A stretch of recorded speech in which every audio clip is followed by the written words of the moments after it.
The COVID-19 pandemic has affected Kenya's food systems directly through impacts on food supply and demand, and indirectly through decreased capacity to produce and distribute food. In response to that, the Ministry of Agriculture, Livestock Fisheries and Cooperatives has developed an action plan to address food supply chain and nutrition challenges and recovery for affected communities in the agricultural sector. This action plan includes the establishment of 1 million kitchen gardens to provide food and nutrition security.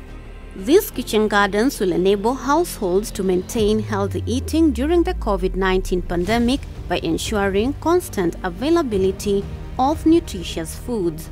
One of the major challenges of kitchen gardening, especially in urban areas, is lack of space. This is due to the high value of land and many competing land use needs in the urban areas.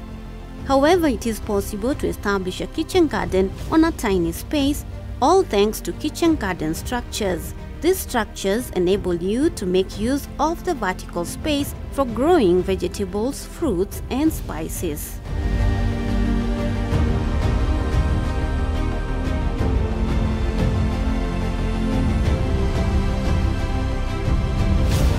There are different variations of garden structures that look absolutely amazing. In this video, we will look at the food rope garden structure.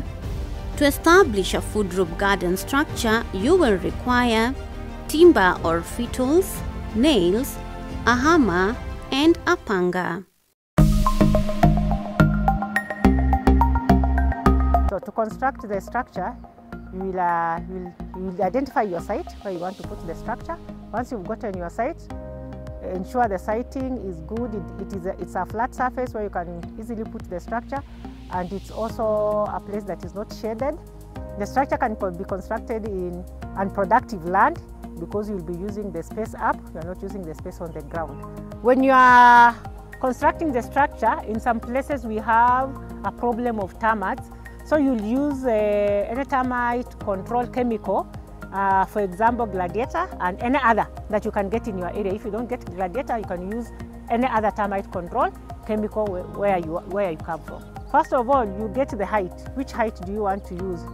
The structure should be at a height that is comfortable for harvesting once you put something on top of it. So you'll get your height depending on what you want. So ours, like for our structure, this particular one, 5 feet is comfortable for most of the people. So once you've measured, you are 5 feet down. Now you have to measure your 5 feet down, and then the structure itself, you have to measure the width that you want. And our width is 50 centimeters from one post to the next. But you can just do 45. Do 45. That is 1.5 feet from the width of the structure. 1.5 feet, and then 5 feet up. And then once you've done that, now the length will depend on how long you want the structure to go. Yeah. So once you've gotten your length,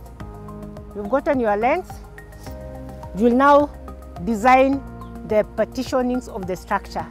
So partition of the structure is a partition where you can put a bigger micro garden.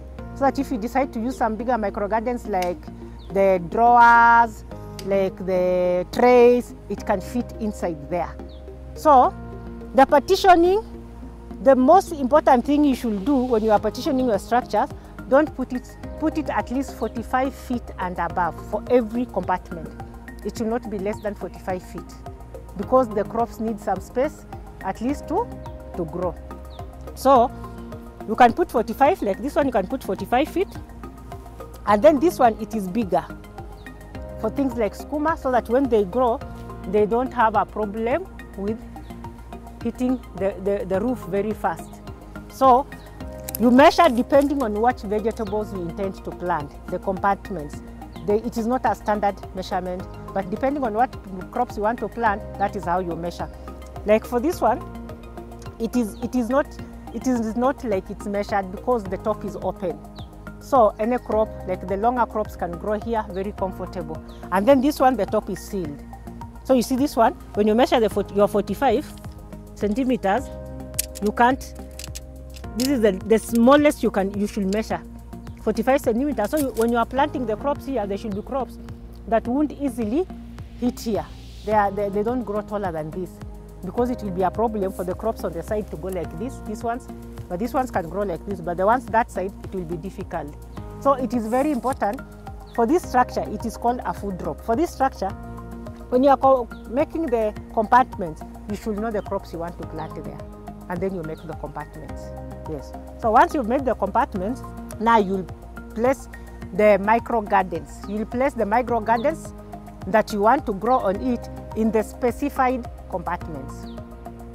So for today, we have various micro gardens that are already established that we want to place on the structure, and then we see how it looks like when the compartments are already placed inside there.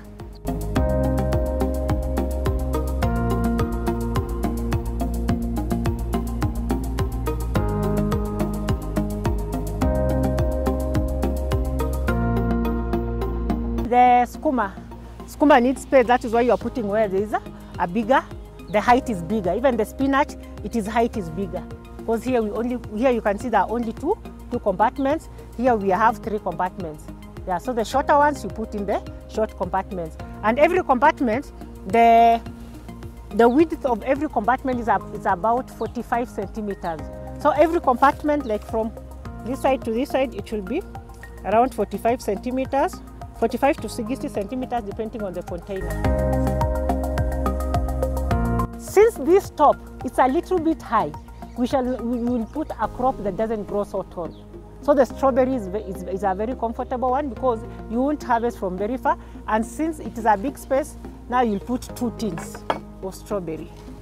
You can bring another one, you can even put 3 or 4 depending. Bring even the smaller one.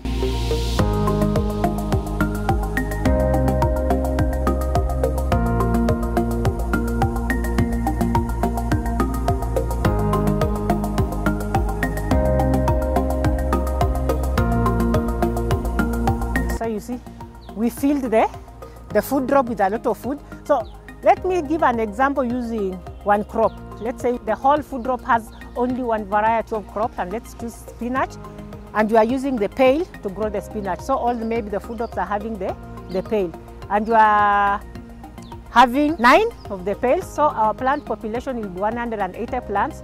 For spinach harvesting, depending on the management, you can harvest 2 to 2.5 kgs per plant. So in the long run, the whole harvest for the 3 months, you will have around 360 to 450 kgs of crops during that whole period. And that is enough food to feed a family of around, that is a family of around 5 to 6 people during that period, because we'll be harvesting twice per week. So, but for the food drop, since you can see we are having different micro gardens, and we are having different plants that are planted there, so it encourages the diversity at household level, because now you are having different foods that you can get your household food from. Most of them, they are even having peppers, so watering will not be so much. Depending on the container, the watering it's very minimal. When you are watering, you might discover if you are watering them when it's not raining, you won't use more than 30 liters in a day. You can use 20 to 25 liters, and you water all of them, because you are just putting a little, and then you water twice in a week when there's no rain. But if it's raining, there's no watering. From this tutorial, it is our hope that you'll be able to establish your own kitchen garden structures and enjoy a constant supply of fresh, nutritious vegetables, fruits and spices for you and your family. In case you need more information, kindly log on to www.kilimo.go.ke.